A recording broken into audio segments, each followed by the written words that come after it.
You can roughly locate any community in the world, somewhere along a scale running all the way from democracy to despotism.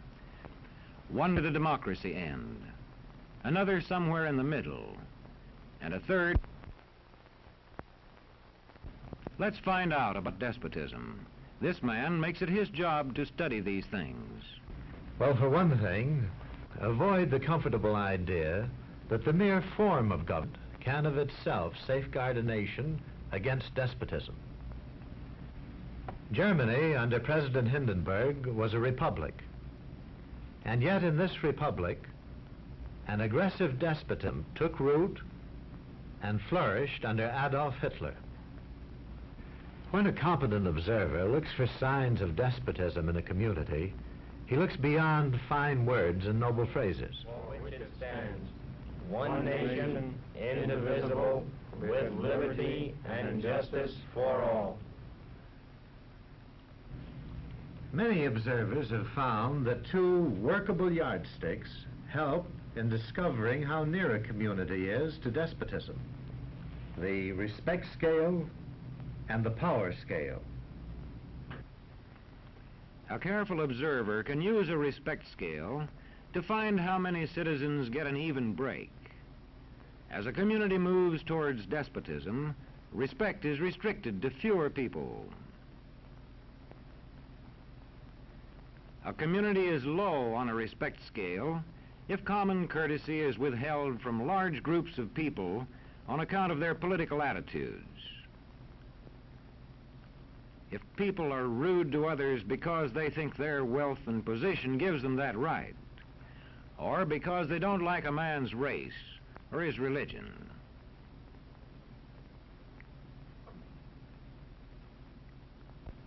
Equal opportunity for all citizens to develop useful skills is one basis for rating a community on a respect scale.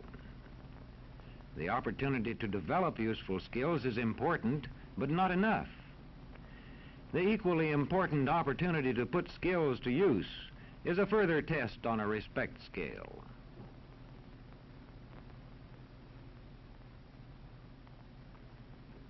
A power scale is another important yardstick of despotism. It gauges the citizens' share in making the community's decisions. Communities which concentrate decision-making in a few hands rate low on a power scale and are moving towards despotism. Like France under the Bourbon kings, one of whom said, "The state, I am the state." Today, democracy can ebb away in communities whose citizens allow power to become concentrated in the hands of bosses. What I say goes, see? I'm the law around here. The test of despotic power is that it can disregard the will of the people. It rules without the consent of the governed. Look beyond the legal formalities of an election in measuring a community on the power scale to see if the ballot is really free. If the citizens can vote only the way they're told, a community approaches despotism. When legislatures become ceremonial assemblies only and have no real control over lawmaking, their community rates low on a power scale.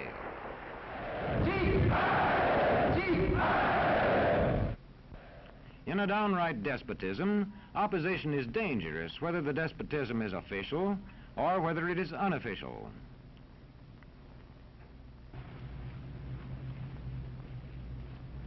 The spread of respect and power in a community is influenced by certain conditions, which many observers measure by means of the economic distribution and information scales. If a community's economic distribution becomes slanted, its middle-income groups grow smaller, and despotism stands a better chance to gain a foothold. Where land is privately owned, one sign of a poorly balanced economy is the concentration of land ownership in the hands of a very small number of people. When farmers lose their farms, they lose their independence. This one can stay on, but not as his own boss anymore. To the extent that this condition exists throughout a nation, the likelihood of despotism is increased.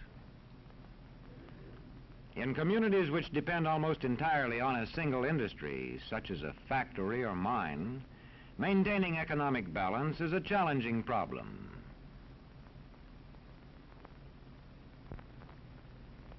If this condition exists over the nation as a whole, so that the control of jobs and business opportunities is in a few hands, despotism stands a good chance.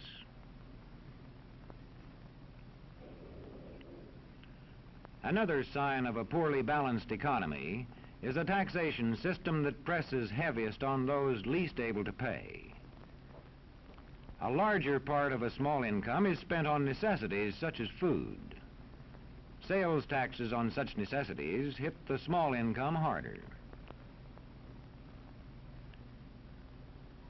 In the days of the salt tax, feudal despotisms were partly sustained by this and other effects.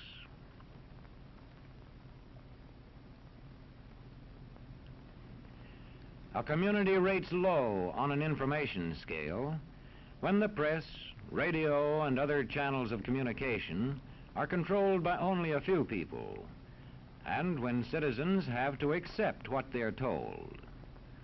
In communities of this kind, despotism stands a good chance. See how a community trains its teachers. Bear this in mind. Young people cannot be trusted to form their own opinions.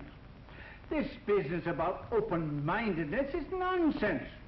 It's a waste of time trying to teach students who think for themselves. It's our job to tell them.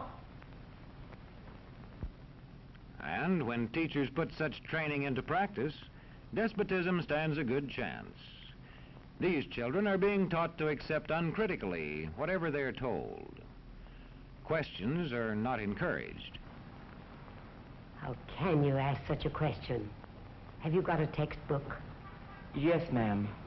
Does it say here that our law courts are always just? Yes, ma'am. Then how dare you question the fact? Sit down. And so we aren't surprised when...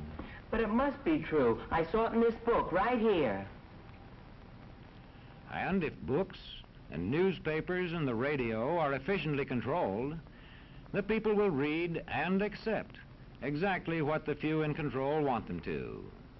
Government censorship is one form of control. A newspaper which breaks a government censorship rule can be suspended. It is also possible for newspapers and other forms of communication to be controlled by private interests. I thought I told you to kill that story. It'll cost us a lot of advertising. If that story goes out, I quit. All right.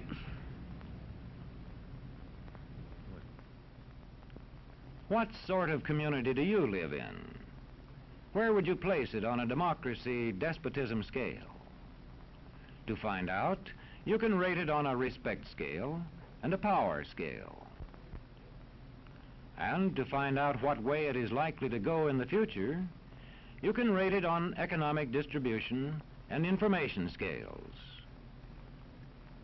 The lower your community rates on economic distribution and information scales, the lower it is likely to rate on respect and power scales, and thus to approach despotism.